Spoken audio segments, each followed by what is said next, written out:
కమలములు నీటి బాసిన కమలాప్తుని రశ్మి సోకి కమలిన భంగిన్ దమతమ నెలవులు దప్పిన తమ మిత్రులే శత్రులౌట తథ్యము సుమతి. కమలములు నీటి బాసిన కమలాప్తుని రశ్మి సోకి కమలిన భంగిన్ దమతమ కొలువులు దప్పిన తమ మిత్రులే శత్రులౌట తథ్యము సుమతి. ఈ సుమతి పద్యానికి భావము: ప్రజలకైనను ఏ వస్తువుకైనను తమ తమ స్థానాల్లో ఉన్నప్పుడే స్నేహ బాంధవ్యములు చక్కగా కొనసాగుతాయి. ఆ స్థానములు తప్పించో తమ మిత్రులే శత్రువులుగా మారతారు.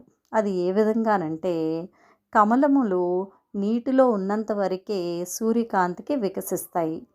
ఎప్పుడైతే ఆ నీటిని విడిచి బయటకు వస్తాయో ఆ సూర్యకాంతికే వాడిపోతాయి. అంటే నీటిలో ఉన్నంత వరకు సూర్యుడు మిత్రుడుగా ఉన్నాడు.